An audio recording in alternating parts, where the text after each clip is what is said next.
Happy 420, everybody. Get high with some friends today.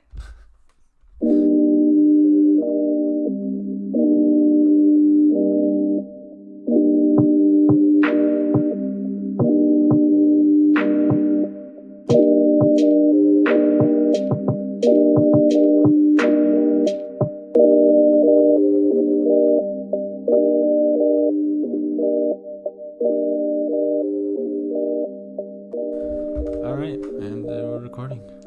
Hi, everybody. It's another week.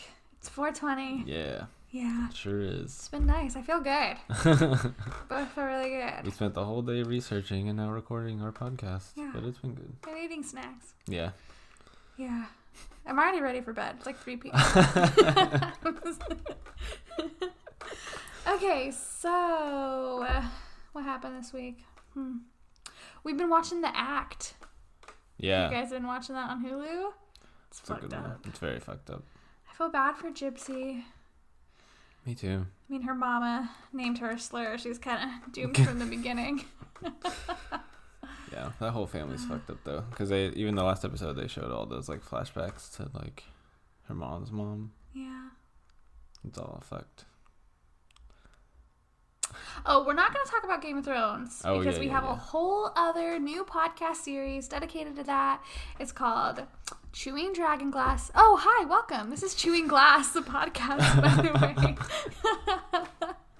And Yeah, I guess we probably should have led with that. Chewing Dragon Glass is our A sideshow. Game of Thrones only breakdown / theories / just really great things following the last and final season of Game of Thrones. Yeah, we just so that's why we're not going to talk about it at all. We just like the show, wanted to talk about it. Yeah. Basically just us talking about it to each other, but we recorded it. And we didn't want to put spoilers on our normal podcast. Yeah, there will be no spoilers on this one because they're all over there. Yeah. So if you're not watching the show or you haven't yet, don't worry about it. It's officially Taurus season. So Yeah, great for you. yeah, get ready for me to thrive. I'm excited. The redacted Mueller report came out. That's a fun read. Yeah. I don't know how much I want to talk about it, but Did you see that Twitter thread where it was like, redacted Mueller report as red carpet looks? no, It was like I just haven't women seen in it. like white and black dresses. It was really funny. That is funny. Of course, it immediately became a meme. Yeah, everything's a meme in this world. It has to be. Apparently, Drake is cursed. What? Yeah. I haven't heard of this either. Okay, every time he shows up to a sports game, doesn't matter what sport, the team he's rooting for loses. I guess it's happened like more than like 5 times now, according to Twitter. Right. So I thought that was kind of interesting to throw in there. That's funny. You see Drake showing up and you're like, oh man, which team is he voting for? And it's like, And it's like shit, you're voting for yours and you're just like, why are we here? fuck. Might as well. Ancestry.com released. Oh yeah. I literally, Super gross you made me ad. watch that right before this. Yeah, that way you knew what I was talking about. Because if you haven't seen the Ancestry.com ad, did you hear my southern accent come out? That Ancestry. It's bad. It's like trying to show a love relationship between a slave and a white man. And those were probably pretty rare. Probably. Mostly. I don't think that they were just happening willy-nilly. Right. And that's why there's a black person in your lineage. Yeah. Basically, you probably shouldn't touch that with the 10-foot pole. What? Yeah, what were they doing I even don't know. thinking about doing that? Whoever came with that The idea. reason all these black people are related to Thomas Jefferson is because he liked to rape slaves, okay? Like... Yeah, it's not good. It's not a good look. Jesus. Whoever came up with that did not think it through. And then someone had to like plan it, and then they costumed it and set then they designed it, and then they recorded it, and then they edited it, and then they published it. And all along the way, everyone said, this will be great. You can't even be bad at the black woman who was in it because She got paid. she needs a check. She needs, she wants to make money. And I'm pretty sure the whole time she was probably like, The things I do for money. God, I gotta get rent paid. I know. Because honestly, I would do some real stupid shit to get my rent paid sometimes. People are still trying to figure out what 2020 candidate which 1,000 of the 2020 candidates they're going to root for. So far, you know, I'm really on the fence, which is crazy because the last election, I knew about Bernie Sanders way well into it. But when people were still like, who's Bernie Sanders? And I had to explain to my friend, and then she was like, oh, my dad, he says he's a socialist. And I was like, okay, you're stupid. Yeah, pretty much. And we're not even friends anymore, so it's okay. I can call her stupid. My dad, he says he's a socialist. What are we talking about? I'm sorry. Talking about which candidates are going to be running for 2020. Have you even looked at anyone? No, because it'll thin the fuck out. Like, there's going to be so many people that you look at and consider, and they're just going to drop out in, like, a week. Hopefully, all I want is for Howard Schultz to realize that he should not... Like, apparently it's really easy to run fucking Starbucks, I guess, because he does not seem that bright, and he became a billionaire, and it's just like... If he can do it, we can do it. And right. He should not be running for president. And he's like, if he doesn't win the primary, he's going to run independently. And he doesn't realize how independents hurt Democratic primary nominees so bad. Like, so bad. Whatever. Because Republicans always vote for Republicans, but Democrats can lean. I know, because Democratics are more, you know... all over the place. Honestly, all over the place. We've moved, and what's crazy is, you know what? Let's talk. I was about to say how like Democrats have started moving to the right, and it's still like too radical for some people. But I'm like, we'll just get out of this. Yeah, probably smart. Lizzo released an album, and it's already deservedly #1. Yeah, you've been listening to her music nonstop. It's really good. Tempo is my fave. You've heard like so many of her songs. Which ones do you like? I like that one. I actually do like them. Like all the ones that you play, I'm like, these are good. Yeah? But I don't... Name a lyric. I haven't listened. Any lyric. I was going to say, you've played them like 4 times around me. I don't really like remember any of them. 400 times. Not a single lyric. I mean, like each. Wow. He's fake. That's all I have of what happened this week. Yeah. So, whenever you're ready. This week was not super entertaining. Okay, so my story is going to be a little bit splitting. Some people aren't going to care at all, and some people might care a little bit. I doubt anyone's going to care as much as I did. Okay. Because it's about a video game. Okay. You've already lost me. I'm well aware. So I am talking to you, viewer. One who cares. I play Toon Blast on my iPhone. Toon Blast. Nice. I think that's what it's called. You like pop little colorful squares. You stopped playing that like ball game where you break all the bricks? No, I still play that one. Level 500? Yeah. What is it called? I think it's just called Bricks and Balls. I play games that are just classic. They tell you what they are. I want to know what level you Bricks are. And Balls. I want to know what level you're on. Oh. Do you think they care about what level I'm on? It's up there. It's like ridiculously high. I'm on level... hold on, you have to check in. You have to get your prize. Okay, maybe this wasn't worth it. 414. 414. So see, I'm a gamer. Yeah, okay. I agree. Thank you. And I'm also on level 391 on Toon Blast. Because I'm a gamer. Oh, okay. I get that. Okay. So the game I'm talking about today is called Anthem. I've never heard of it. Well, I didn't think you probably have, but I've talked to you about it a couple times before this. So you just kidding. don't I've listen. heard of it. I listen. Your brain at night, your brain spits out information you don't need, and it was like, I don't need to know about this. God. No, but you're right that you probably don't. But anyway, I think it's interesting because it wasn't just a bad game. Oh, it was bad? Yeah. It was colossally bad? A bad game. Like, just kind of bad. Pretty colossally like bad. Fallout 76 bad? Yeah. Oh, wow, that's bad. They started selling that game at like half 76. price like a week after it came out. I will always point to 76 having people hacked into the developer room and were able to get weapons and armor that wasn't out yet, that they planned to release later, and then sold them on eBay. On eBay? Yeah, people were... You can do that? I guess. Oh, shit. I don't think it's legal. Like, well, it's outside it's not allowed by the game. It's because I think you have to, like, do the transaction and then get on your file and, like, give the guy the item in the game, which isn't... You're not supposed to sell things for real money. but who the fuck cares? But anyway, people were selling stuff on eBay that wasn't out in the game yet. So Anthem's not quite that bad. But basically, it's made by a really... Bad enough you wrote a whole podcast about it. Yeah.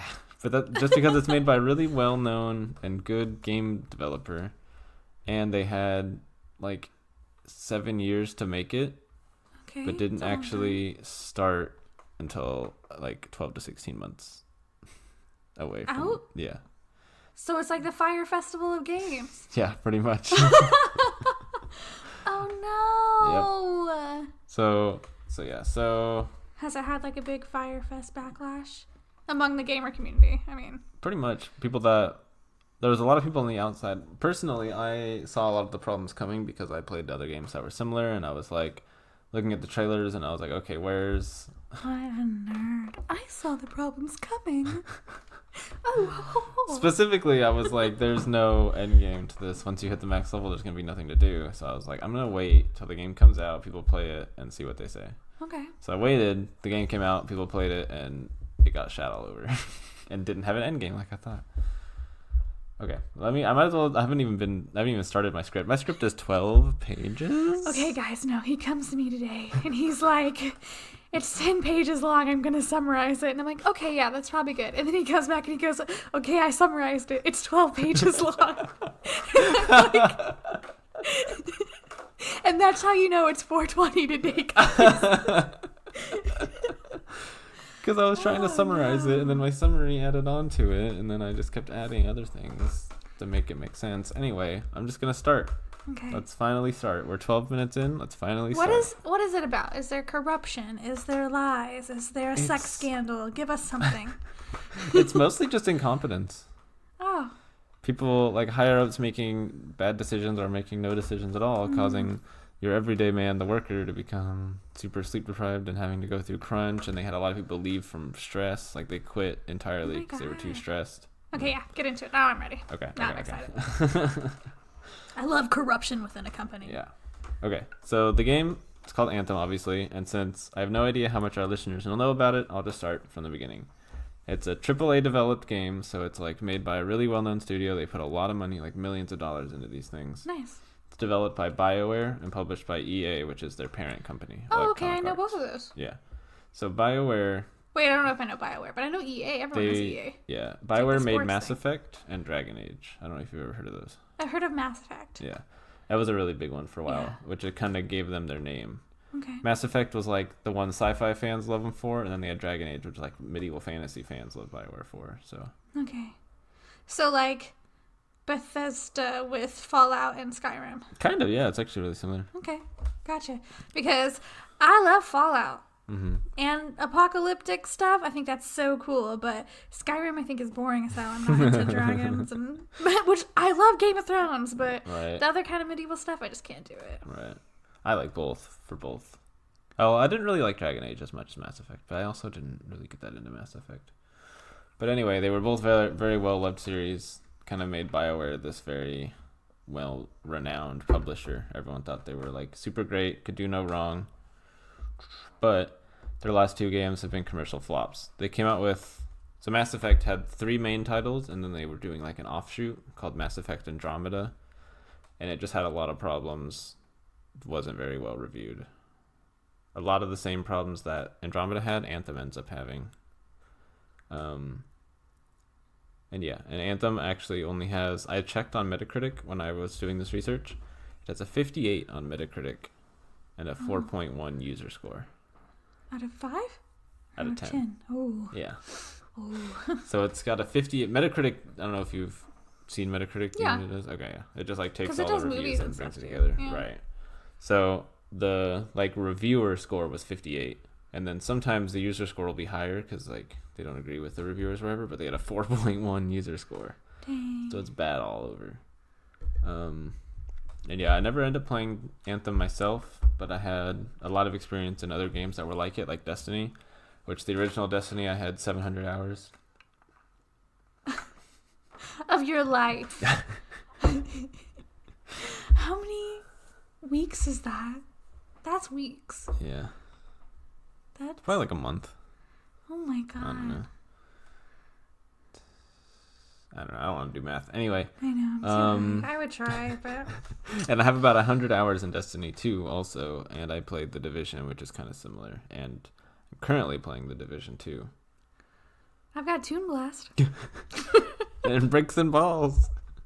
And I'm pretty sure Toon Blast is like endorsed by Ryan Reynolds, so honestly, I'm doing better than you. Deadpool endorses my game. Wow. So, I guess you do have that going for you. Right? No one's even heard of Destiny. Yeah, but okay, as I was saying, the end game wasn't really anything. In Anthem, by the time it came out, there was these 3 repeatable missions called Strongholds. Okay. And all you could do was play them on a higher difficulty. And the difficulty would just increase the enemy's health and damage, and that's all it did. Oh. So literally you just had these 3 missions to repeat over and over, get better weapons and armor, to do the same thing on a higher difficulty to get better weapons and armor, to do it again. Oh. So there wasn't really anything to do once you like finished the game's main story. Right. Yeah, that sounds fine. Yeah. And so the main thing they wanted people to do was like customize their weapons and armor and stuff, but the only way to get... You have to buy them. Of course you do. Of course. They had a couple... By the time you beat the game, I think I was watching Angry Joe's video on this, and he said he had like 2 of like the different armor tints, and they were like super boring ones. But you know, they have all these creative, fun, and colorful ones on their in-game store you can buy with real money. Oh my god. Yep. It's disgusting. Mm-hmm. And especially for a game of this genre, the main point is to customize your character.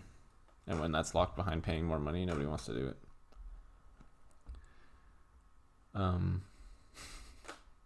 You're just staring. Yeah. Well, like, because even Bricks and Balls will be like, remove ads for $2.99. And I'm like, no. Buy gems. You can get 5 gems for 99 cents. No, not Every game's got that gem currency. I know. Yeah. Not Toon Blast. Because they have Ryan Reynolds. They don't need it. I'm actually kind of surprised that they wouldn't. No, I don't have any ads on Toon Blast. I think that's why I play it so often. That is actually not that bad then. Because on Bricks and Balls, every time an ad pops up, I just close out of it. Yeah, because the ads take longer than it would be for me to close out. Relaunch it. That's what I used to do. I played one that was like, they had like these dots and you had to connect them, but not interfere with the other. Like there'd be like 2 reds, 2 yellows, and 2 greens. And you had to connect the reds and the yellows and greens, but not get any of the others. Anyway, every time an ad came up, I would just close it and reopen it because it was faster. Okay, go on with your story. I'm sorry. What page are we on, by the way, out of 12? 2. We are on the 2nd page. Nice. We're only about 17 minutes in. Nice. Well, it's not so bad. It won't be. It's fine. Yeah.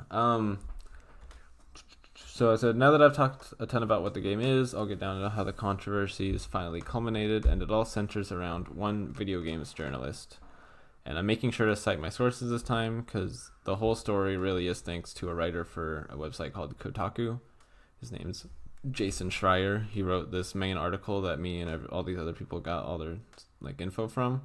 He had 19 different sources of people either working in the company or used to, and basically just compiled all the information about all the things that went wrong with this game.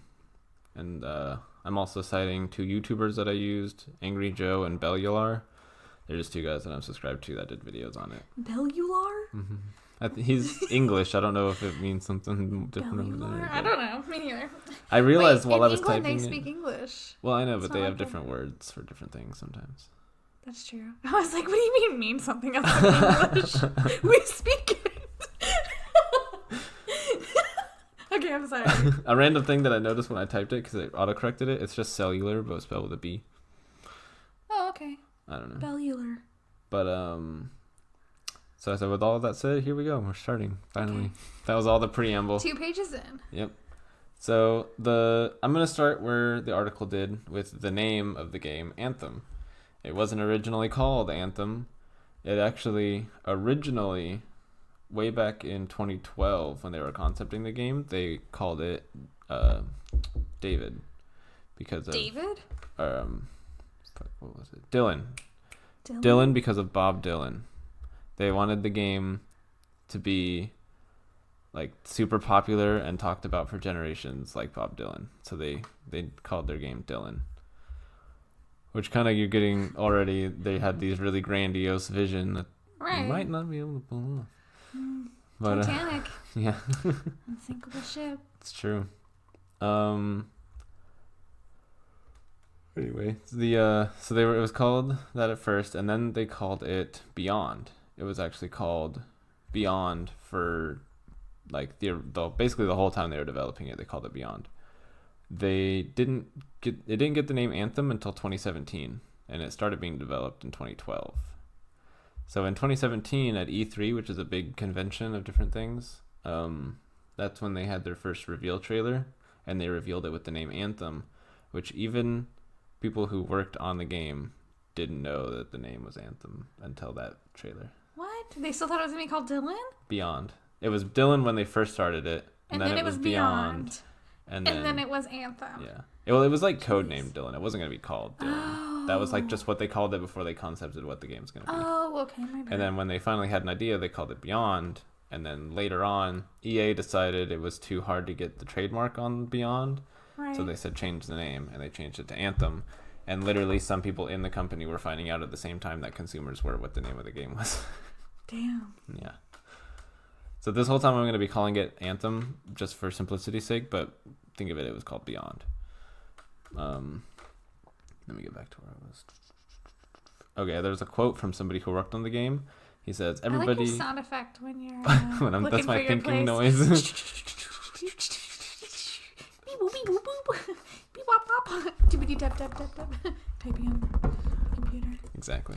Oh shit! My mic stands on that.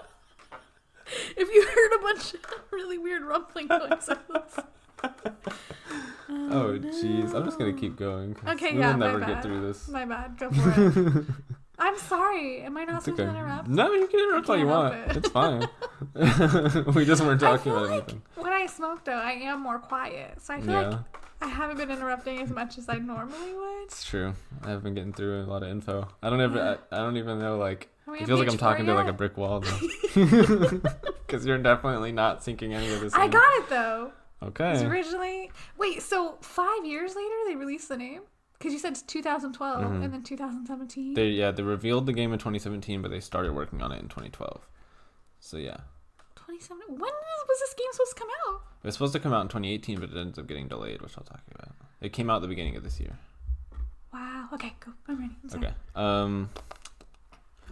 So there's a quote from a guy who worked on it after they changed the name. Everybody was like, "Well, that doesn't make any sense. What does this have to do with anything?"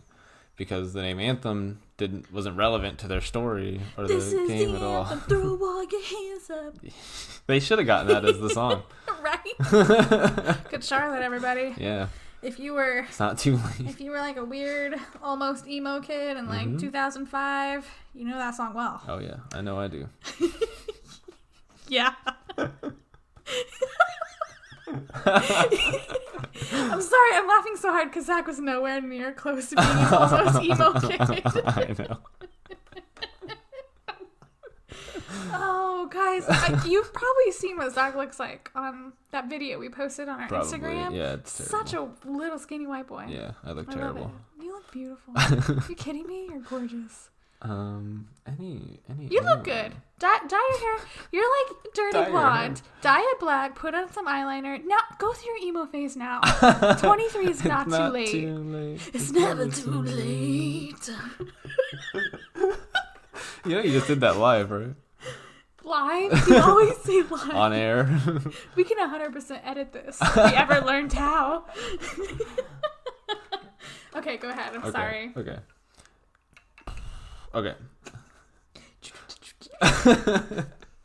Okay, BioWare's... I'm going to say, one more time. BioWare's Anthem was first teased back in 2012, which is when pre-production of the game began. So 7 years ago, pre-production started. So they had 7 years to make this game. We'll just keep that in mind. Okay. How long is pre-production supposed to take? Not that. Okay. It changes for every game, but most games come out in like 3 to 5 years. Right. Okay. They were in pre-production for like 6 years. 3 to 5 years. Oh my god. It's crazy. So in the beginning, I already talked about Dylan, the whole thing.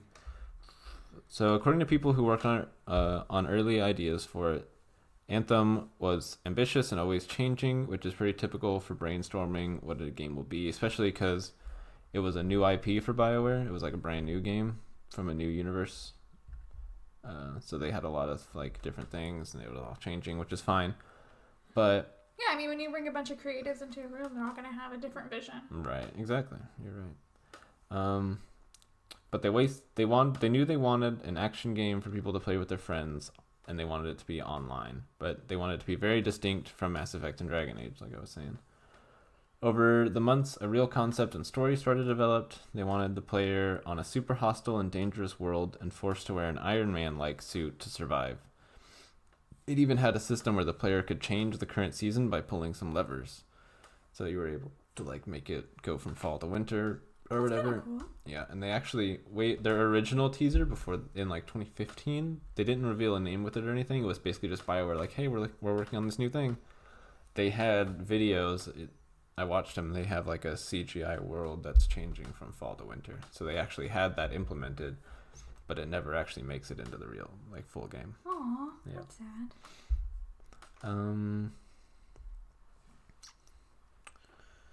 So they wanted the game to be basically where a team of players would go out on a mission, complete a goal, and return to their base. And what? I'm trying to do it so it wouldn't be interrupting. You're wiggling your chair a lot, making a lot of popping noises. Oh, okay. I'll try and stop. Sorry. You were making Guys, all we these. don't edit this. You're I making was these trying hand to gestures at me. hand gesture to him so it wouldn't interrupt what he was saying. We were playing charades for a minute there. I lost. Hey, it's gonna be 4:20 in 4 minutes. 4:20 places. You gotta be corny about it. Jesus Christ. Apparently. I'm always corny about everything. I can't say nothing. So anyway, BioWare wanted the game to be where a team of players go out on a mission, complete a goal, and return to the base and chat about what they just accomplished. That was pretty much mostly what they were thinking. It's like players group together, do a mission, come back and talk about it. And they wanted it to be super challenging and more of a see how long you can survive type of game. Talk about it. I don't know. Yeah, that's what they said. That doesn't make any sense. Basically, they just wanted an atmosphere of people just like grouping together, like chatting and killing a boss or getting an item. For like your BFFs. Yeah, whatever. Just like a. Because every time you're playing a game and someone like is on their headset, I'm like, oh, you should immediately die and get out of this one because they're annoying. Yeah, they definitely meant for like teams of like people who knew each other. Oh, okay. To play. Can you imagine you like just playing with random strangers and you guys go into the chat talk Yeah. area space and some guy's like, okay guys, so dude in the blue, you didn't do very good. That dragon out there, it's your fault that we almost died. Like, who the hell's just gonna go into another room and start chatting about it? For real though. Go ahead. They had a system in place for scavenging items to upgrade your weapons and armor, but it was nothing like how the game would turn out. So basically, they just wanted like a really hard kind of survival style game in a harsh world where you would gather supplies to upgrade your weapons and armor and stuff, which is nothing like how the game actually is now. Oh, so what's the game now? You have this one little home base, and you go do missions like they said, but you have like your mech suit has like abilities, like spells pretty much, and there's none of you don't scavenge to upgrade stuff. It turned it into like a looter shooter. You find more weapons with like higher damage values and stuff. Oh, okay. Yeah, and it's not at all like a survival challenging type of game. Okay. Yeah. In August of 2014, the team lost their leader, Casey Hudson. He had directed Mass Effect and was very beloved by everybody there, and so they essentially had just lost their like charismatic leader they all liked. Why did he leave? I think he just left BioWare. It didn't say why. It either didn't say why or I cut it to try to, when I was condensing down from 10 to 12. But yeah, so they lost their leader, Casey Hudson. He left BioWare, and that was just the first of the major shakeups and issues to come for the game. BioWare's new Dragon Age game Inquisition shipped at the end of 2014, so a lot of the devs from that game got moved onto Anthem. So they just got their leader replaced. They just got all these new people, but the morale was actually the highest of all the teams because everyone was super excited about this new IP and they were very ready to make something cool. And then it ends up people leaving because they can't take the stress. Morale started high. Yeah, we'll get there. When? When do we get there? It's towards the end. Here's... You're like, we're on page 4, and when we get to the stuff that you're going to be interested in, that's page 12. Okay. As the development progressed, it became clear that many of the team's original ideas either wouldn't work or weren't solid enough to be implemented. They had all these ideas that they couldn't actually make happen. The team was faced with the question of how people would traverse around the world. So, like, one example of a problem they had, they'd make these cool levels, but they never actually put any thought into how people would get around them. So they had to come up with all these ideas. One of the things they tried was, like, climbing. You could climb cliffs and mountains and stuff, but they couldn't get it right. They tried gliding, but they couldn't get it to feel fun. And so eventually they settled on kind of an Iron Man style flying, but they would add it and take it out over and over because they could never decide what they wanted to do. And every time they changed the traversal, they had to change the whole world design. Because now it's like, are they walking through it? Are they flying through it? Like, we don't know. Keep hitting your mic.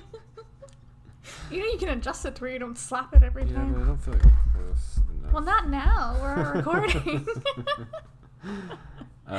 Sorry, I keep interrupting him too much. So in early 2015... Oh, man, we missed 420. It's 421. You're right. You're listening to me ramble about... What page are you on? 4. Oh, it's funny. It's funny. The funny thing is, by the time I stopped writing, I was about halfway through the article that this guy wrote. There's still a lot more that I could have talked about, but I had to cut it short. This is the cut short version. Wow. Should remember that. In 2015, a veteran writer for Dragon Age moved over to Anthem and started developing his own version of the story of the game, which basically conflicted with their... They had an original story that they wanted, and then this other writer came over and kind of made up his own story for it. Okay. It had like this big villain and ancient alien artifacts and all these like big events, but it rubbed a lot of the devs of the game wrong because they wanted a more subtle and grounded like survival story. So there's a quote from a guy. He said, "There's a lot of resistance from the team who just didn't want to see a sci-fi Dragon Age, I guess." A second developer added, "A lot of people were like, why are we telling the same story? Let's do something different." Right. So you can tell there was a lot of conflict there. The writer who came in, he said that the Anthem's design director told him to go in a sci-fi direction, which is why he wrote the story he did. So there was like not communication. Right. So the director was told the writer to write in a certain way, but then the developers didn't like it, so there was a lot of conflict between the different levels there. And then to make everything worse, Gator, the guy who wrote the story, the ex-Dragon Age guy who came in and wrote the story, left. He was quoted, "As time passed, I didn't feel keen to play the game that I was working on." He just straight didn't like the game, and he was like, "I don't really want to develop for this anymore." Left. Well, I mean, you have to like what you're... Right. I mean, if you're developing a game not even you're gonna like, what's the point? Like, obviously it's gonna be trash. Agreed, yeah. And I think there was a lot of people who saw it coming and were just like, "This isn't for me, I'm gonna bail." Which caused more problems, because after he left, they brought in a new set of writers and another story reboot. And this is 2016 now. Oh my god. Yeah.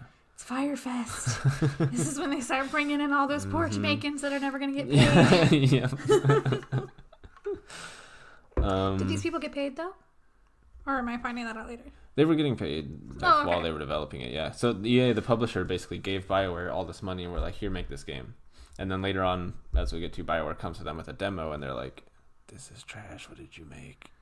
So they basically were granted all this money to make this game, and then spent it spinning their wheels. It's not good. Especially spending other people's money. Right. Oh, no. And EA is a developer famous for closing down studios. Oh no. So no one knows yet, because Anthem is supposed to be this. They had a 10-year plan for Anthem. They wanted to keep developing it and bringing in new content and people keep playing it. But at this point, it's already pretty much crashed and burned, and people are leaving like crazy, and nobody's really playing it anymore. So BioWare might not survive. We don't know yet. Right now? Like now in 2019 where we are? Yeah. Oh, wow. Mm-hmm. Dang. So yeah. So either they get the game together and get people to come back. Right. It's not your fault that your bosses are shit. Mm-hmm. And that's my next kind of section of about that leadership. Okay, sorry, a little tiny tangent. Yeah. at my job, which we will have a full podcast on later because I want to talk about cults in the workplace. And I have a very culty job, y'all. Mm-hmm. But at my job, one of the leaders made a $30,000 mistake. And people below him had to suffer for it. He still has his job. Which is crazy. He still has a company card. And when he took some stuff happened at work or whatever, and so a few of us got Starbucks because the power was out and there's only a few of us there. He used the company card and he got us all Ventis when I don't even drink a whole the Ventis a lot. Mm-hmm. And it was like over like $50 Dang. on the company card. And there was not that many of us. I think there was like 7 drinks. Mm-hmm. But then he also got like this and that, and it was crazy. Could you imagine having a company card? Well, yeah, I know, right? But the thing is like he's a leader, and he made a $30,000 mistake at it's a small company I work for. That's a lot of money, and he still got to keep that job. Which is crazy. So for me, listening to this gaming thing, where I just sympathize for the little people that had to work there. Yeah. It's terrible seeing people above you make these mistakes and you know nothing will ever happen to them. Mm-hmm. And now when BioWare goes under, all of these game designers and whatnot are going to have to find new jobs. And they're going to be like, oh, you worked on Anthem? Yeah, this is a thing that has happened a lot. we want to hire you. Thanks for coming in. Mm-hmm. Nice to meet you. I'm looking up actually. Oh, you're looking up more for your 12-page article? I'm looking up a list of studios that EA has killed because they really have done this a lot. Oh my god, I'm ready. Yeah, they killed one called Bullfrog. Never heard of it. They made Dungeon Keeper, Populous, that's like a really old one. Westwood, which I've heard of. They made Command and Conquer. I don't know if you've ever heard of that, but maybe some viewers have. Yeah, they made Command and Conquer. They closed them. Viewers. Origin, Ultima Online. I've heard of that. Some people know. System Shock. Oh yeah, and then they left and created Deus Ex, I think. I don't know video games, so. Yeah. New Effects, I don't know. Pandemic, I've heard of. But basically, EA does this a lot. There was a really DreamWorks. What did they make? Medal of Honor, Lord of the Rings, Command and Conquer. There was a really popular one that happened recently that I'm trying to find. Visceral. They made Dead Space. You played Dead Space, didn't you? Oh, I love Dead Space. They closed them down. Oh, did Dead Space not do well? I thought Dead Space scares the fuck out of me. That's another thing that EA has very high goals for their games. Dead Space 3, like, disappointed to them. It was a commercial success, but still a disappointment. I was like, are you kidding me? Yeah, if you guys ever like to play games where you get like scared, Dead Space is really good. Put on some headphones and just block out the rest of the world and you will be screaming. Yeah. It's terrifying. But also really good if you like space and aliens. Right.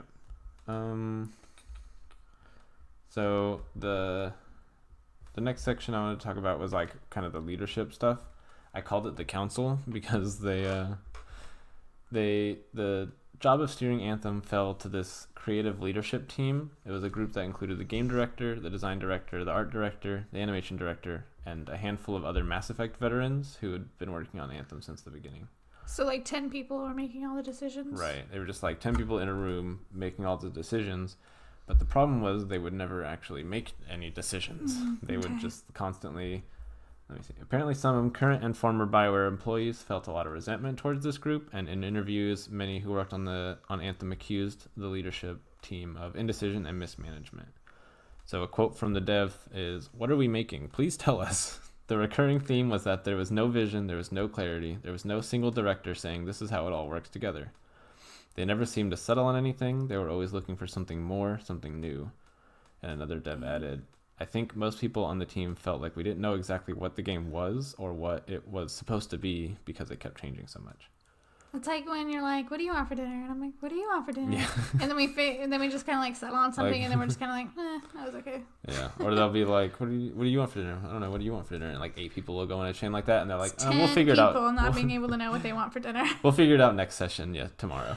No, I need to eat every day. Multiple times. That's what the devs were saying. No, I need to eat. The game was like, no, please feed us.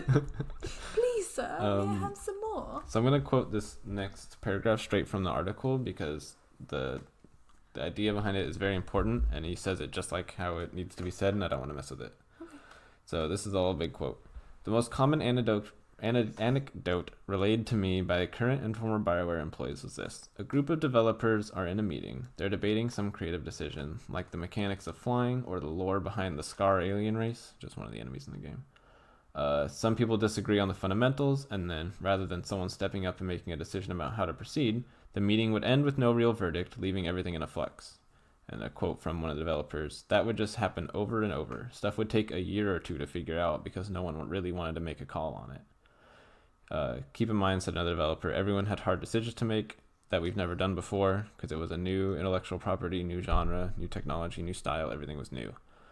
Did they just have 10 of the most passive people in the world in a room? Nobody stepped up and was like, y'all, we're running out of time. Mm-hmm.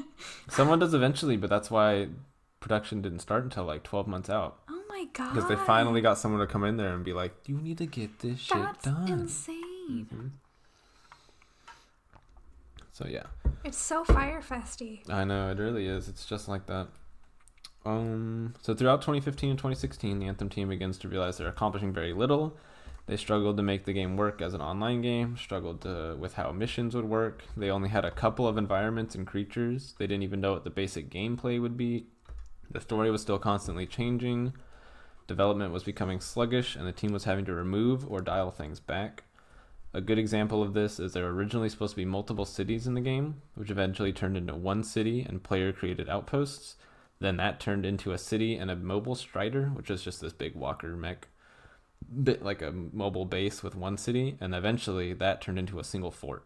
In the game now, it's not even a city. Nope, there's a place called Fort Tarsus. It's like the main hub of the game. Mm-hmm. We're gonna have like 10 cities. You walk into this fort. Yeah, exactly. Oh, okay. And the mobile strider, it was just kind of like a big walker mech, kind of like a brontosaurus dinosaur, I think. But there was a mobile strider shown in the trailer, and that was never actually in the game. There are striders in the game, but they don't move. They're just set pieces. Yep. So that's another thing that got taken out. It's disappointing. Mm-hmm.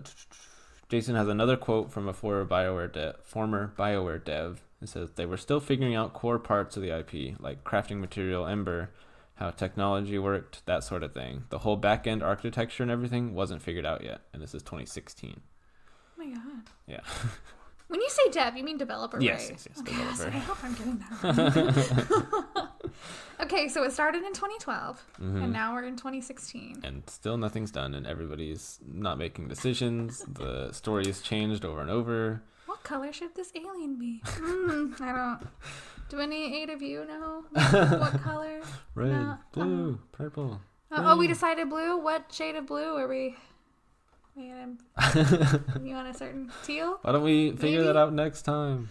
Yeah, you're right. Let's break for a week. Many of the team blame the leadership team for many of the issues.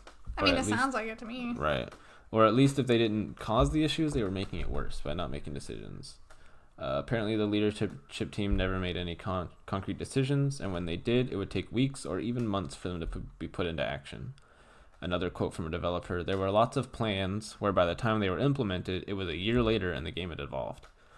So they'd finally decide on something, they'd get it implemented, and then it would be a year later, and so it doesn't even apply to the game they have now because it keeps changing so much. Oh my God. Which is just fucking crazy when you think And they about still it. release this game? Right, you said it came out this year. Okay, yeah, go ahead. It came out in like February, I think. I was like, this kind of just sounds like a failure. You might as well just throw in the towel now. Right. And there was a time in a little bit that they were... I might have to cut out the whole next section or at least just shorten it. We're at 44 minutes on this podcast. That's okay. Who cares? No one listens. So the reason for the lag in getting things solved was the engine they were working on is called Frostbite, and it was really bad. I wrote a whole page and a half about how bad this is. You couldn't summarize it? That's what I'm going to have to do even more. I need to be high for this. We missed 420. It's 435. You wanna get high? Go for it.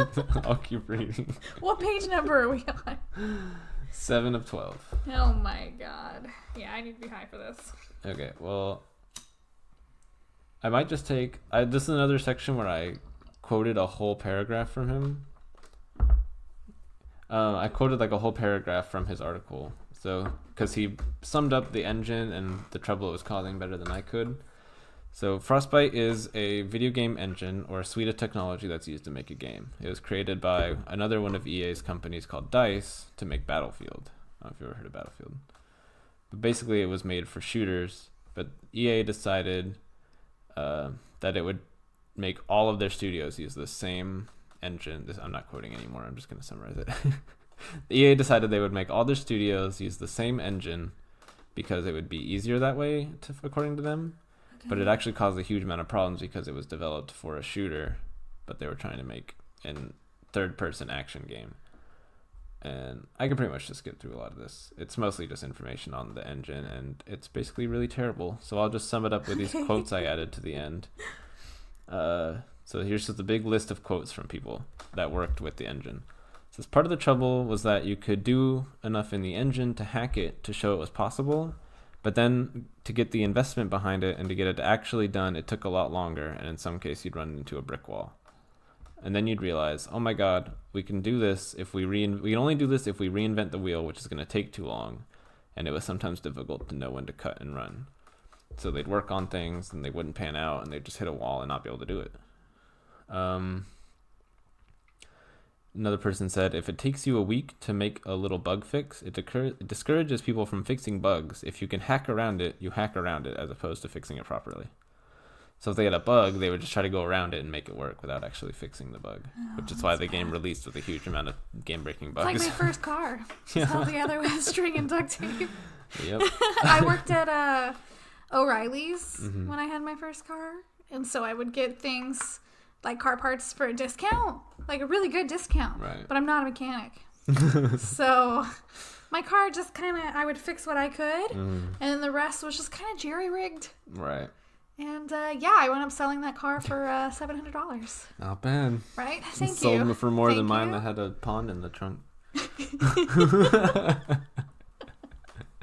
Oh, cars that leak that bad. That's crazy. You can like put some goldfish in there. I might not get a convertible ever. That makes me think of Pimp My Ride when they put like a I fish remember that. in that guy's car.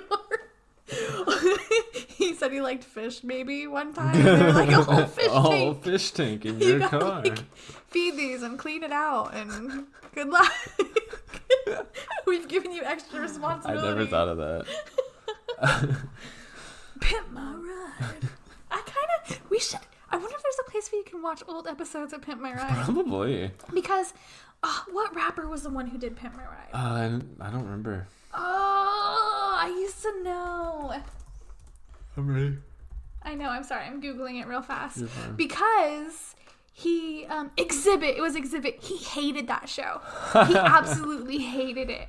And he thinks it's so stupid. And so it's so funny. It ran for 3 years. Holy shit. 6 seasons. From 2004 to 2007. And he hated it the whole time. But it was making him money, so he was like, yeah, I mean, you gotta do it. You gotta get paid. Pay your rent. Sorry, what are we talking about? Games. Get my ride, guys. Ugh, I really want to watch an old episode now.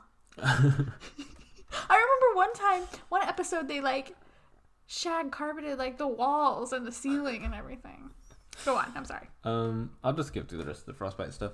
So the Anthem team also often felt like they were understaffed, according to the developers who worked on the game. Many also said their team was a fraction of the size of other teams for similar games, like their competitors Destiny and Division. And one of the reasons for this was EA kept moving over members on their team to other things like FIFA. What's FIFA? It's the soccer game. It's like an annual soccer game that they release every year, and it's their most profitable game. So anytime, really? Yeah, for sure. God. I know Sports Madden games make the most money out of any game genre. Which is crazy. I think they're so boring. But it's because they sell a new one at $60 every year with the same things, just updated rosters. And new names. Yeah, and they sell... So they have this whole microtransaction system of not only like loot box card packs, but also like... Because to assemble a team, you need the players, and most of the time in these games, the players are like essentially trading cards. but you have to buy the packs with real money, and you get like random guys that can be different rarities, which makes them better, and it's like a whole thing. Those It's loot basically box gambling. things are like, yeah, that's what they're saying, is that like they're becoming really addictive, and they Yeah. don't want children playing those types of games anymore because they're getting addicted to a sort of gambling in a Right. way Yeah, at it such a is. young age. I agree. So that's crazy. Fortnite has that problem too, but I'm also, just so cheap. I would never get addicted to spending money Right. unless it's on ice cream. I think it's China that they're actually forced to put the possibility of getting things like from loot boxes in the game. There's like one country that it forces them to do that, but America does not. So they don't have to show like the chances of getting anything. Yeah. So the EA was taking people to work on FIFA because, again, EA had decided that FIFA needed to use Frostbite from now on. So they're moving this game over to a whole new game engine, and they needed people with experience with the engine. So they were pulling them from places like the Anthem team. And also, the Anthem team's main office was in Edmonton, which has winters as cold as negative 40 degrees Fahrenheit. So it was hard to recruit people to come and live there because the town was so fucking unlivable. Edmonton, where even is that? Canada. Oh, Yeah. dang. Yeah, BioWare's out of Canada. Well, if I knew how to do games, I'd go live there. Yeah. You gonna pay me to move up there? Maybe. I'd do it. I'm poor. Within EA, it was common that studios it owned had to battle for its resources, like the Frostbite team. So EA had its own central Frostbite team to like help the developers with the engine, but the different development teams had to share the one Frostbite team, and the Anthem team would also lose those battles because the role-playing games brought in a fraction of the revenue of FIFA and Battlefront. And there's actually a quote from a dev who said, "The amount of support you'd get at EA on Frostbite is based on how much money your studio's game is going to make." So literally, they weren't getting access to this help because their game wasn't expected to make as much money as FIFA does. Right. Okay. Okay, so in 2017, BioWare shows a demo to an EA executive called Patrick Soderlund. Soderlund told BioWare that the demo was unacceptable and said it was not what he'd been promised as a game. According to a member on the team, quote, "What began was a 6 weeks of pretty significant crunch to do a demo specifically for Patrick Soderlund." So basically this So executive... they're not even working on the game. Yeah. No, they're just trying to make a fancy demo for the guy. Exactly. 6 weeks wasted on that? Jesus. Yeah, so it... What do you have, like, Well, so this was 12 months left? Yeah, this was 20... They started in 2012. This is 2017. Oh my god. They show it to this executive who says this is terrible. They go back and they just start a 6-week crunch trying to make a demo as pretty and good as possible just to show this one executive so they can stay a company. Because if this failed, they probably would have got shut down, or at least Anthem would have got canceled. I mean, it still sounds like it probably should have. Probably. But, so they overhauled the art, knowing that it was the best way to impress him. Yeah, also- artists. Yeah, your time to shine. Ooh. They also decided to re-add the flying mechanic, which I talked about a little bit before. They kept adding and taking out, Yeah, 'cause they you weren't said sure. Iron Man type style. Yeah, so they had decided to take it out. See, I listen. At this He point, says I don't, but I do. at this point, there was no flying until they showed the demo to the guy. He didn't like it, and they were like, "He might like the flying. Throw it back in." Okay. So they added the flying again. Had to rework the levels again. They redid all the art just for the demo. Might as well just save all those files since you took it out and replaced it so many times. Yeah. Just save it. Maybe I'll need it again. Yeah, true. So according to two people who worked on the game, re-adding flying happened over the weekend, and it wasn't clear whether they were doing it permanently or just as a show for Soderlund. Quote, "We were like, well, that's not in the game. Are we adding it for real?" And the other said, they were like, "We'll see." So they didn't even know if they were adding flying just for the demo or if it was actually going to be in the game, Why would you show a guy a demo of shit you can't do in the game? just to keep their jobs. At this point, How much do they make? I'm not sure. EA is a big ass company. I'm sure they were all making like good money. Even the little people, like the developers? Probably. I mean, they probably make more than Developers we do. usually get enticed with bonuses because the way a game developer job usually works is you'll work on a game, they'll release the game, and then they'll fire that team. Oh. Yeah. So usually you work on a game and then you find another job. Which is why I was like, maybe I shouldn't go into game development. Game development is actually one of the worst careers, according to people who are in it. But yeah. I wouldn't mind drawing like the pretty art. Ooh, do The Sims. Everyone likes The Sims. You can do game development for that. Yeah. But yeah, basically, companies they'll entice people with like low wages, but you get a big bonus when the game ships, and then they fire you. So in spring of 2017, the guy flew back out to Edmonton to try the new demo. The Anthem team, they'd really overhauled the art, re-added the flying, which they would hoped would be impressive enough. But tensions were high because the last demo disappointed, and people were worried if he didn't like the demo again, the project could get canceled or BioWare shut down. And I put EA is famous for this. We talked about that a little bit earlier. Right. So it was very possible. Mm-hmm. One person said, quote, one of our QA people had been playing it over and over again so they could get the flow and the timing down perfectly. So someone is practicing this demo over and over, trying to make it perfect for this guy. Within 30 seconds or so, this is a quote, the Exo, which is like the Iron Man suit, jumps off and glides off this precipice and lands. Then according to two people in the room, Soderlund was stunned. He turns around and goes, that was fucking awesome. Show it to me again.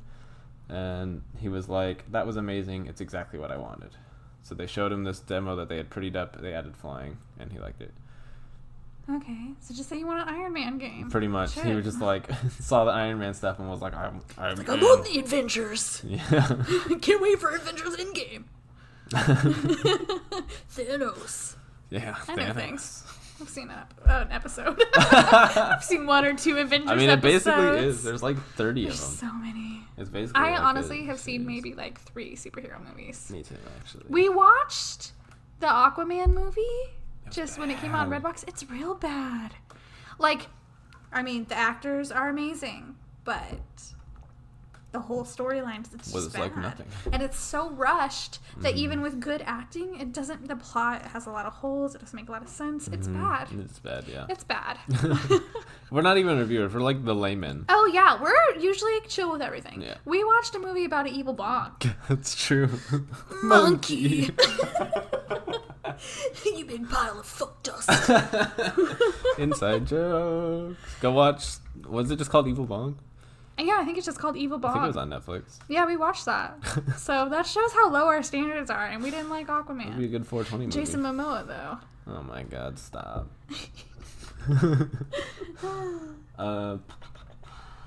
So the demo that they showed EA was eventually what would become the foundation for the trailer they show at E3, which is when they announced the name Anthem and basically announced the game.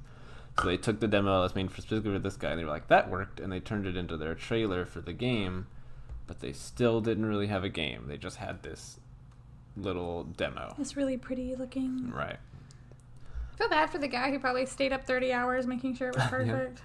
There's a Poor boy. 6-week crunch, which usually means some people sleeping at their desks. Which is when people started to leave because of stress. Getting stomach ulcers and shit. Yeah, exactly. Really? Yeah. I'm always so scared that I'm going to be so stressed I'll get a stomach ulcer. But then I'm like, I don't have a type A personality. It probably won't happen to me. I always worry I'm going to be stressed, and then I'm not ever really that Yeah, stressed. I agree. I'm always like, if something's stressing me out, I just don't think about it. Exactly. I just like... all my defense mechanisms kick in, Yep, and I'm exactly. fine. Yeah, see? You got this. I eat a lot. That's the defense mechanism. Oh, God, it's so bad. So they was showed to the public in 2017. However, the game was still in pre-production at this time. And according to the team members, Schreier contacted, which Schreier is the guy who wrote the article. According to the team members he contacted, progress had been so slow that the demo was mostly guesswork, which is why the Anthem team, or the Anthem that actually launched, looks so different from the demo showed at E3. So in the real game, you have to go, this is all contrary to the demo, in the real game you have to go through the mission selection menu before loading into a mission. Like Okay. you go from the fort into a mission selection menu and you choose a mission and you just like load into it. Okay. But in the demo, they would walk out of the Fort Tarsus into the mission. Like it was all seamless. Okay. The demo was full of dynamic environments, giant creatures, and mechanics that bear little resemblance to the final product. So there was like a lot more creatures around and stuff that Right. aren't there. in the game they go and like pick up loot and it appears and you can see what it is, but in the real game you pick it up and then at the end of the mission it shows you everything you got. So there's just a lot of things that weren't implemented the way they showed they were going to. They didn't make it look pretty. Right. Because they didn't have enough time to make it look pretty. At because this point they have wasted 5 years. a year and a half, yeah. You know what game looks really pretty? That one, it's like Event Horizon or something, where she like fights mechanical. Oh, Horizon Zero Dawn. Yeah, Horizon Zero Dawn. So good. I borrowed that from Chandler. He still has my... Hey, Chandler, if you listen to this, you still have my fucking God of War. You never mailed it to me, you Chandler, dick.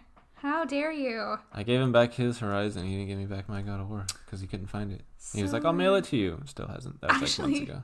Zach broke into your house. I was texting him at the time. He told me I could. No. Okay, we're leaving. We moved. We don't live anywhere near them anymore. We moved like 10 states away. The day we move, Zach is like, I really need my God of War game from Chandler's house. So we drive. We have a U-Haul hooked up and everything. We drive to Chandler's house, and he's like, Chandler's not home. And then I just see him go around back. And then he comes out the front door a few minutes later. And he's like, yeah, I can't find the game. Does Emily know that you broke into their house? She showed up while I was in there, remember? That's why and I I was left scared. out I the was front like, door oh my as she God. was coming up, and I was like, Oh it's a my promise. God. Chandler told me it was okay. Uh-huh. And then she helped me look for it, and neither of us could find it. She seems nice. Yeah, she is. Okay. Okay, anyway. After that demo, according to a developer, it says after E3, that's when it really felt like, okay, this is the game we're making. But it still felt like it took a while to get the entire team up to speed. It was also kind of tricky because there were a lot of question marks. The demo was not actually built properly. A lot of it was fake. There was a lot of stuff that was like, oh, are we actually doing this? Do we have the tech for that? Do we have the tools for that? To what end can you fly? How big should the world be? So, like, when we found out what the game was, they were finding out what the game was. Oh my God. And there was a lot of things they just didn't know. Another developer was quoted, the abilities and all that were still getting decided. Nothing was set in stone at that point. A third said, going out of pre-production is never really a crisp thing. You just have to look at the attitude of the team and what they're doing. The fact of the matter is fundamental things were not figured out yet. Right. So they just had nothing figured out. Fundamentals are the building blocks of... Fuck. Uptown Girls quote. Fundamentals of building blocks of fuck! Of fun? Of... Yeah, fuck, I don't remember. Damn it. Fart. Fundamentals are the building blocks of Fuck. something. If you've seen Uptown Girls... Uptown Girls. Okay. I loved it. Thank you. It's perfect. Okay. So at this point, I've been talking about this for way too long, and I've literally just scratched the surface. Oh my God. How many pages are you in? This is page 11 of 12. And how long is the podcast? An hour and 2 minutes. We have already broken an hour, and we haven't even started your story yet. That's so funny. We've never done this before. I know, it's going to be an extra long one, but we didn't do a regular one last week. We did a Game of Thrones one only last week, so we can make up for it a little bit. Yeah, screw it. No one listens to this anyway. Yeah. Extra long episode. Yeah, for us. Yeah. Anyway, I've been talking about it for way too long. There's still so much to the article. I'm literally, at this point, about halfway through the article on Kotaku.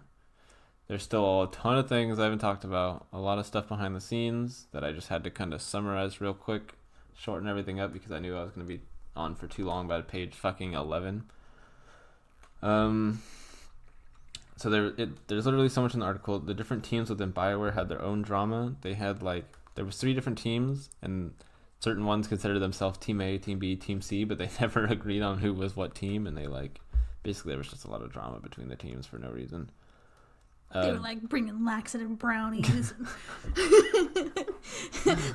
subtweeting the other ones, throwing lots of shade. Shade was thrown. Shade was thrown. Developers finally had a vision on what the game was, but were struggling to implement it.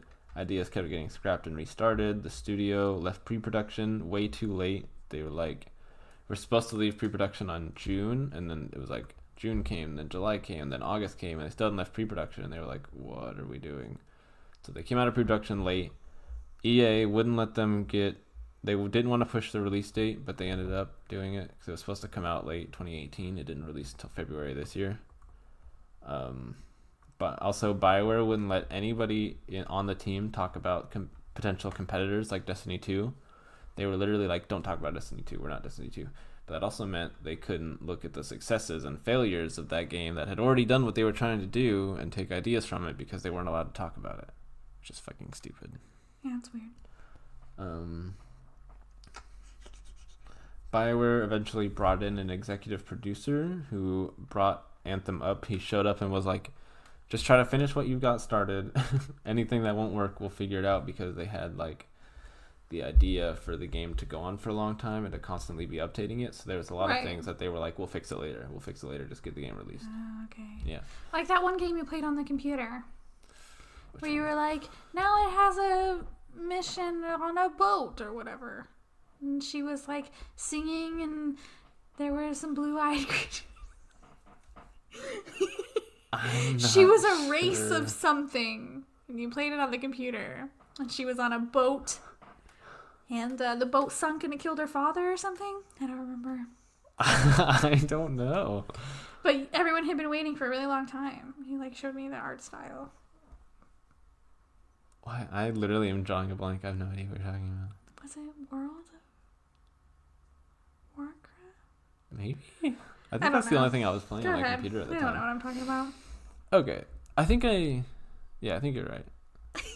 I think that was World of Warcraft. Well, is that what it was supposed to kind of be like? Like, because you said that they just can upload it because it's online. Yeah, it was like an always online game. I guess it's sort of like that. There's a lot of games that do that now. Destiny actually does it too, but you have to log in, and if you lose internet, you can't play the game. What's that game called where you die and you become a little like robot ball, and he revives you? Oh, The Guardian. Yeah, that's Destiny. Oh, it's Destiny. Yeah. Oh, okay, so I do know what you're talking about. Yeah. I've just seen you play it a couple times. Yeah. That's the one you have like a month worth of your life on? Destiny 1, yeah. Now I've been playing Destiny 2. That's one I've seen. Yes. Oh, okay. That's like when? Okay, go ahead. Yeah, I played Destiny a lot when I was in college. Anyway. Oh. I shouldn't have been. Should have been studying instead of dropping out. Anyway. Yeah, so they brought in an executive producer who just tried to get things finished up, and he actually has top credit in the credits. He's the first guy on there because he came in and kind of brought them into shape. The devs finally decided the game would be based on loot, because before this they didn't really know what the core gameplay loop was going to be. But the developers kept having server issues because it was an online game, where they wouldn't be able to work on it for like an entire week because they couldn't log on and test anything. And then they also had a significant number of people who left because of stress. Right. So basically, Anthem was in pre-production from 2012 to 2018, and they had so much time to make this game. So much time. They worked on this for 7 years. So what happened when they finally released it? Are we at that part yet? Yeah, pretty much. When they finally released it, they had all these like phony reviews, because basically you can't trust any main website reviews because the companies pay them for good reviews. Right. So just like bloggers and stuff. When they're like, oh, I just bought this couch from see blah blah blah blah, and it's the best couch you've ever seen, and it's definitely worth the $12,000. You didn't pay for that couch. You got it for free to write a wonderful blog because you have a bunch of followers. Yep. Exactly. Okay, gotcha. So they had all these fake reviews out that were talking about how good the game was, and then the game actually came out. People realized how terrible it was, and that's why it has a 50 on Metacritic and a 4.1 user score. How much money did it make? It actually, a lot of people bought it because they pre-ordered it, because that's a thing that people do for video games. They get excited and they pre-order it, and then it comes out and it's not good. Guys. And of course, another thing that a lot of games do now is they sell there's you can buy the game for $60 or buy the $100 package or the $200 special edition. Yeah. Some people spent $200 on the special edition. I bought you the $100 package of Kingdom Hearts. Yeah, but that also came with 2 other Kingdom Hearts games that I wanted to play, so that was a good deal. This one they were spending $100 for the game and maybe a gun skin or a armor skin and a couple days early access, which was another funny thing. They had an early access system, and basically people who had paid for early access couldn't get on because the servers were so bad, and they basically just tested the game for everybody else.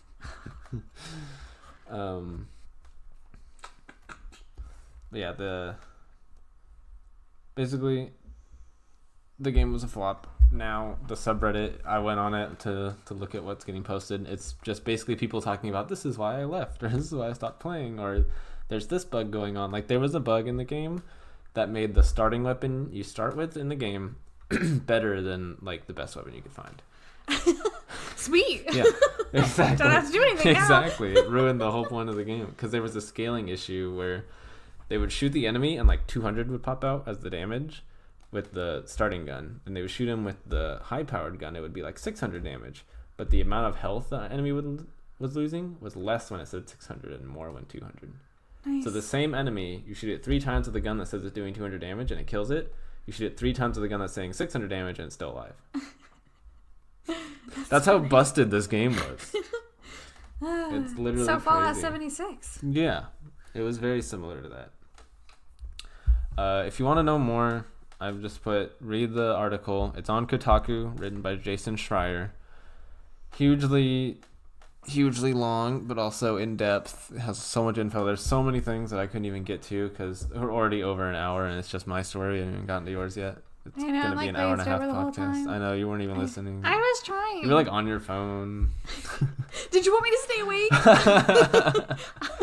I interacted as often as I could.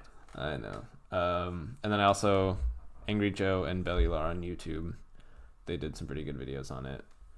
Those are what I used. That was my citing my sources. That's it. That's where I'll end it. Okay. I need a nap. Okay. Hopefully a viewer And you cares. went first. I know. So anybody who doesn't care is gone. So there's no one left to listen to your part. So what? No pressure. What time are we at? An hour and 11 minutes. Okay, so if you guys want to listen to pop culture stuff, go to an hour and 11 minutes. Should we put that in the description? Maybe, but I don't want to hurt your feelings. So no, we should not do that. It's fine. You can just have like a, if you don't like video games, get out now. Jump to this and you can listen to the other story. Did you want my ad? Yes, I would love your ad. Did you write one? Yes. Yes, do it. Go. Have you ever dreamt of a job creating video games? If you have a genuine interest in games, write clean and manageable code, and have experience in all the major languages and programs, come join one of the teams owned by Electronic Arts. Voted worst company in America in 3 of the past 7 years, join an experienced and well-loved company before we drive them into the ground with overwork, crazy monetization practices, and then close your studio and leave you on the street. Apply now. Nice. I want to work there. By the way, that is actually accurate. They really? They've been voted worst company? They got it twice in a row, 2012, 2013, and I think again in 2017. Shit, that's crazy. With another funny little side fact that I saw while looking, I think it was 2016 or maybe 2006. One of them, the 3rd worst company in the world, was the U.S. government. Yeah. Brittany, I'm sorry, girl. Okay, yeah, we're ready for yours. She works for the government now. Really? Mm-hmm. Oh, shit. Yeah. Okay, She finally got that job that I had. Finally. It's been like, what, 5 months? Yeah. Poor thing. Oh, poor Brittany. All right, well, I guess we're getting into it. Well, first, it is 420. Indeed. And even though decriminalization and legalization have spread across the country, Black people are still 3.7 times more likely to be arrested for cannabis possession than white people. Mm-hmm. We live in a state where it's not legal, and yet we still are smoking and talking about it pretty openly on our podcast. Mm-hmm. And it really sucks that there's a lot of people, even in states where it has been legalized, that are still in jail for selling dime bags. Yeah. You know? I mean, it's ridiculous. I think it's time we really just... And maybe think of that as one of the things you can think about when you're looking for a 2020 candidate. Right. There's so many things. I'm going to do a political one. You all wait. We might have to do like a fully political podcast and just put a big disclaimer Y'all on are going to hate it. Okay. Anyway, so something has been happening this week. If you have Twitter, you've definitely seen it. Hashtag Free Britney. Okay. I have not heard of it. Well, it may or may not be a conspiracy. Oh. Yeah. I'm ready. Pop culture and conspiracies. Dun, dun, dun. The best mixture. So, oh, sorry. Where I got most of my info was Email My Pussy Twitter account. Again, that's at Email My Pussy. And there's a podcast called Britney's Gram. Okay. Okay, so this all starts in 2007. And this part isn't conspiracy. This is fact. Okay. Britney, as everyone remembers, Britney Spears, she has her breakdown. Mm-hmm. She was struggling with a lot. She shaved her head. She was getting into altercations with paparazzi, even though they really do deserve it. Mm-hmm. They're just really scummy people. I like those people keep coming out with like scarves or hats or something that like do the flare so it ruins photos. I love that. I know. More of that. Yeah. Fuck the paparazzi. Exactly. Paparazzi. I don't even like Lady Gaga. Remember that guy who like snuck way up on one of like Justin Bieber's like houses to take a picture of his dick? Do you remember that? I must have missed it. What the hell? They're risking their lives for dick It was like pics. way back when Justin Bieber was like huge. He like was on his balcony or whatever, like naked, and someone had like a paparazzi person had like snuck onto his property. I was like hiding in the bushes. What a creep. Yeah. That's just that's so disgusting. It's fucked up. Yeah. Yeah, that's illegal. Mm-hmm. On a lot of different But he just sold the picture to a two. news thing, and then they probably just didn't put his name in, and who would know? It's super disgusting. Mm-hmm. Ugh. Ugh. What are we talking about? Wherever you were. Oh, and like Daniel Radcliffe. I think he's the one who always just wears the same white t-shirt and jeans every time he's out. So I did see that. that's funny. Okay, so she was going through her breakdown, and that's 2007. So 2008, her father obtains what's supposed to be a temporary conservatorship. Conservatorship Okay. because she was having a mental struggle. And I mean, you would assume that it's good for your parents to come in and take care of you when you're struggling like that. Spoiler alert, she's still under that conservatorship today, Holy shit. over a decade later. That's insane. It's been like 11 years. Yeah. Later that year, she did try to get a lawyer to fight it because she said she wasn't comfortable with her dad being in charge of her finances. She's huge. I mean, and especially now that she's getting more fame from, bad fame, but it's still fame for her breakdown. She's still so huge. She's breaking in millions. And she's not in charge. She's not comfortable with her dad being in charge of her finances. Right, I get that. So, a judge, she gets a lawyer, and she tries to fight it, and the judge deems her incompetent because of the breakdown that she had previously. Oh my god. And I feel like that judge also was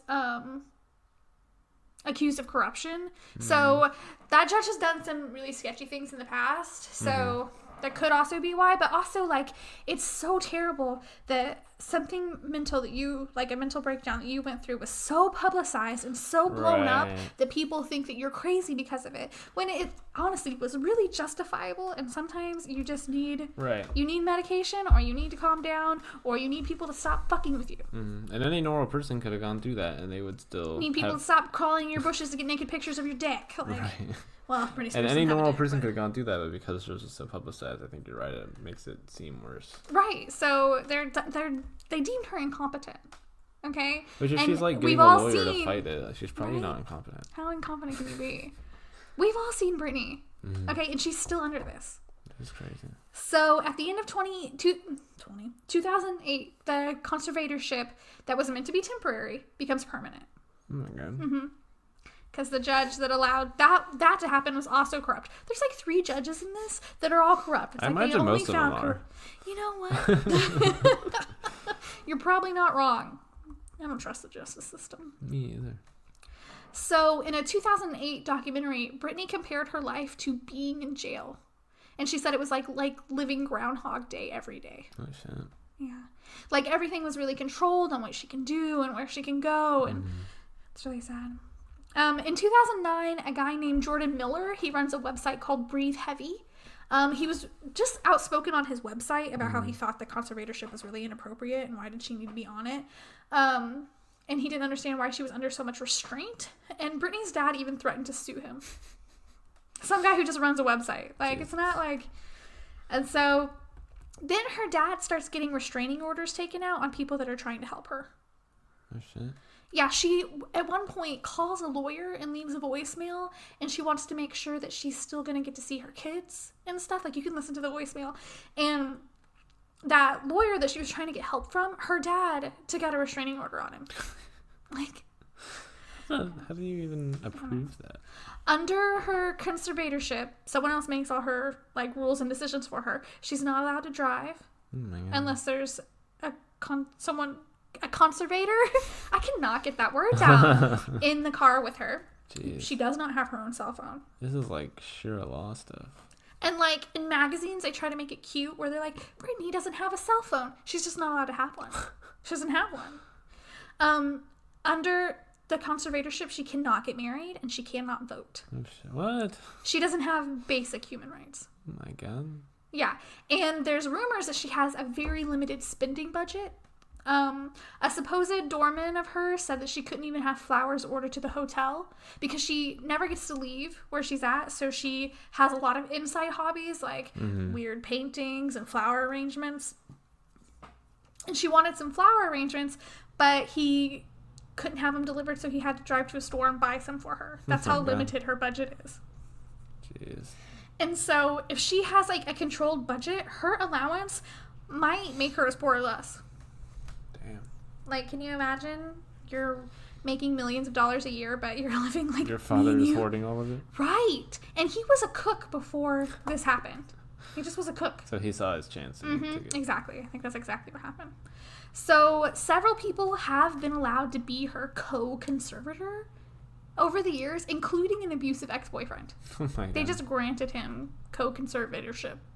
And he was like making her decisions for her. Jesus. One guy, he actually just quit. Like, just. Because I know this sounds all crazy, but he was making $35,000 a month to be in charge of her finances through the conservatorship. Oh my god. $35,000 a month to be in charge of someone else's finances. Jesus. That's an insane amount. What? I don't even make $35,000 a year. I make like $18,000. Right? My tax return said I made $18,035. And I was working 2 jobs half the year, so yeah, I don't want to talk about it. So, Brittany makes $57 million a year. Oh, shit. A year. And she has no say to where any of it goes. And her co-conservators, they donate to really weird, creepy, also like conversion camp type charities or whatever. That's what they're like donating to. And she doesn't have a say where it goes. So but her it's fans under would, her like, name. Accidentally I mean, it's like you can, things. yeah, exactly. She's like, yeah, it's awful. Jesus. So a conservatorship, they're for people that are like in comas or the elderly, people who can't take care of themselves. Okay, she's been raising her 2 sons and performing sold out shows for years now. Right. And she can't even buy a song on iTunes without it being approved. Oh my god. And yet she's like, I mean, she's in her late 30s and she's being held captive by her family. And she's going on all these sold out tours. She did a whole residency in Vegas that was sold out constantly. There was never a night where it wasn't. She's Britney fucking Spears. Right. She's huge. She can do all that, but she's incompetent. Right. She's unstable enough to where someone else has to judge all her decisions. How? It makes no sense. It really does. Doesn't. So that's all the factual stuff. So now we're kind of getting towards the conspiracy stuff. Okay. In January of this year, Brittany supposedly said that she needed to take time off because her father was having health issues and he almost died. So she canceled her entire upcoming Vegas residency because she was about to have another one. It was called Domination, I think. Okay. So then there's this photo that surfaces online of Britney driving and going to In-N-Out, which is really exciting for fans because she's not allowed to do this without a conservator in the car. And it's just her and her boyfriend. So for months, there's no posts on her Instagram, which is really unlike her. And there's no posts of her on her boyfriend's Instagram. Mm-hmm. So then someone uploads, they don't think it was Britney, someone uploads a photo onto Britney's Instagram because when you're a celebrity, other people can, they have access to your stuff, you know, they gotta tweet they gotta tweet promos for you or whatever. Mm-hmm. So someone uploads a post onto her Instagram that talked about taking me time, and it was worded really weird and it wasn't something that she would normally post. And an hour afterwards, TMZ said that in March, Britney had checked herself into a mental facility. An hour after that was posted. So obviously it's posted by someone else. Now there's a whole podcast that is dedicated to just Britney's Instagram. It's called Britney's Gram. That's it. That's all they talk about. That's all they do. Because she does do a lot of like quirky videos, and she's just kind of dorky. Mm-hmm. And it's really funny and it's good. And they immediately thought that this was not her. They immediately thought it was weird. And they speculate on their podcast that she's probably being held against her will at a rehab facility. Probably. And so you're like, okay, the conspiracy starts here on this weird conjecture. Mm-hmm. But then, so the podcast they have like this Hotmail system. Hotmail. No. Sorry. A hotline. Gotcha. Set up where fans can call in and like talk about Britney. Pretty much kind of like a radio station, which is kind of cool. Little podcasts are doing that. They receive a voicemail from an ex-paralegal on Britney's conservatorship team. The legal team of that. Mm-hmm. He's just a paralegal. He's not the lawyer. Right. But he worked for one of the lawyers. And apparently he just quit. He said he just stopped working for them. But he said, I didn't quote all of it. It's really long. But the gist of it is he says that Britney had stopped taking her meds. Mm-hmm. And her dad said, if you don't start taking them, I'm pulling your latest tour. And she didn't start taking them.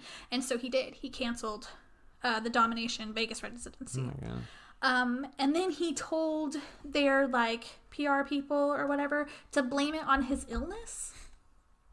So he probably doesn't have one.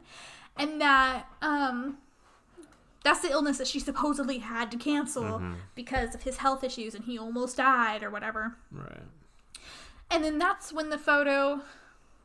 Oh, this is still him talking. When the photo of her driving surfaces, her dad pretty much punishes her by putting her in a mental facility against her will. The paralegal tells the podcast that she has been there since January. Oh, shit. And the paralegal said that she didn't want to go, and that's all he says, that he hangs up. Yeah, she didn't want to go, and she's been there since January. Dang. So she didn't cancel the tour, she's not making her own Instagram posts, and she's been locked up since January, supposedly. Holy shit. So then, and the podcast was under hashtag Free Britney. Mm-hmm. So it pops up everywhere. And they're talking about it on The Talk. Which is that... It's that show where, like, Sharon Osbourne and some other ladies, like, talk about pop culture and what's going on. Even they were, like, talking about it. Because it's super... strange. It's just strange that she's still, even if you don't get the whole conspiracy part, she's still missing. And she's like, why is she still in a conservatorship that's been going on for 11 years? Right. That doesn't make any sense. So, supposedly, like a week ago, someone posted a photo, and it's kind of blurry, but kind of not blurry. You know, it's like the shitty Snapchat camera. Right. And it's a girl, and she's taking a picture of her getting her hair done, and in the background, it looks like Britney Spears. So, supposedly, there's a picture that she was getting her hair done like a week ago in public. And then now... I feel like more photos than just that blurry one. Right? I mean, it's where you can kind of put a hole into this conspiracy. That's why I thought we should conclude it. Right. But 2 days ago, her team put out a statement saying that if she didn't go, they believed she would die from her not taking her medications anymore. Oh my God. And supposedly these meds are because she supposedly has PTSD and bipolar disorder. None of those are going to make you die. Exactly. If you don't take them. Like, especially if she's not allowed to drive. They didn't say anything about suicide or anything. They just said die. And then, this was a quote. They were saying that the doctors will find, quote, new cocktail of medication, unquote, for her. That's how they worded it. Cocktail of medication. What the fuck? Yeah, what the fuck? That's what you say when, like, someone OD'd on something. You're like, oh, it was a cocktail of methamphetamine crack. Yeah. I'm like, what? And so, it's just, and there's a lot of other gross terminology in the psych statement from reliable, credible sources or whatever the fuck. And, I don't know. Just let her live her life. For real. If she's so unstable and incapable of taking care of herself, then why has she been working nonstop for years? And they've had her working nonstop because it's not her who gets to make these decisions. It's her team. And they just want to make her make money. Right. Because they're all getting paid. She doesn't get to, but that guy's getting $35,000 a year. I mean, a month. A year. Yeah. I wish. A month. So you can see why they don't want to stop milking their cash cow. She makes $57 million a year. No one works for Britney for free. Yeah. That's Money insane. fucks people up. So whether you believe in the conspiracy or not, Britney should be allowed to be in control of her own life. Agreed. Her dad needs to get his own fucking job.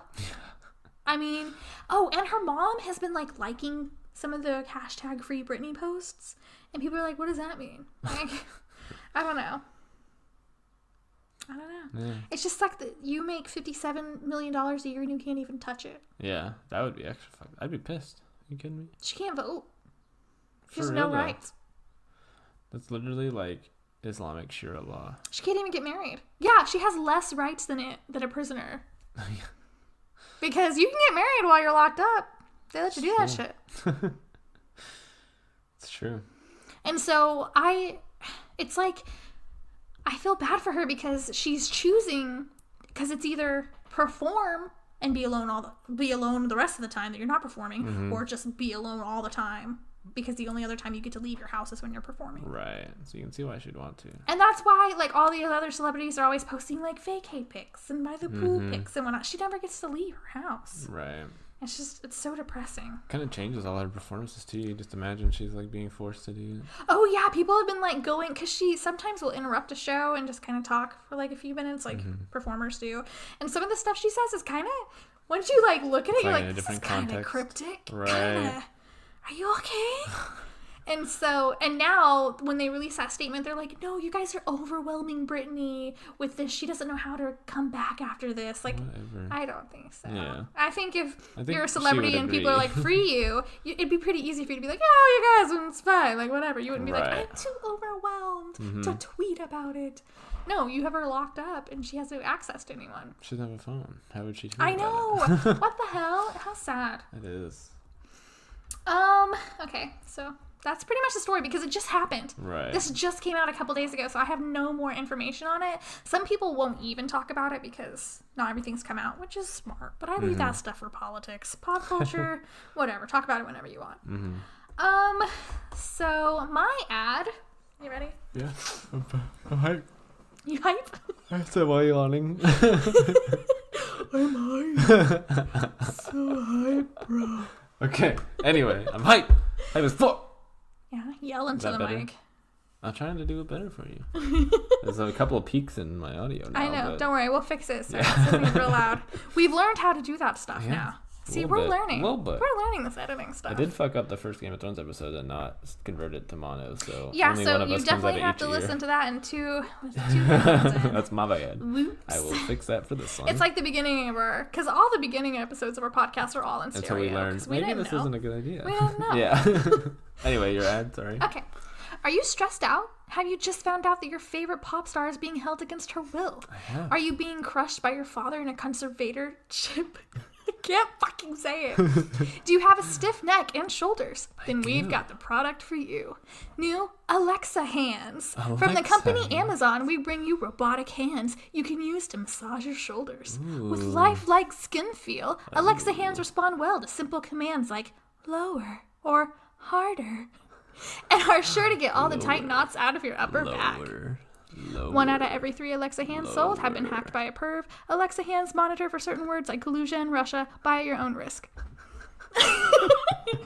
Lower.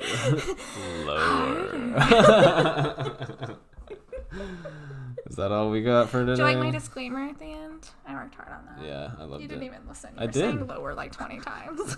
I was listening. You said it had been hacked by pervs.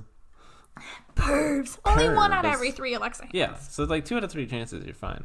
The other Well, one might no. start jerking you off. Not 1 out of every pair.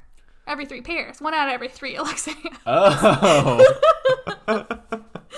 In some case, Just no one- one catches my joke. Just one of the 2 is like trying to jerk you off. It's You're like like, grabbing stop. your boob. Yeah. Groping your boob while the other one's Yeah. massaging your shoulder. It's like when this one's massaging you, the other one just keeps going down and you're not saying lower and you're like, So,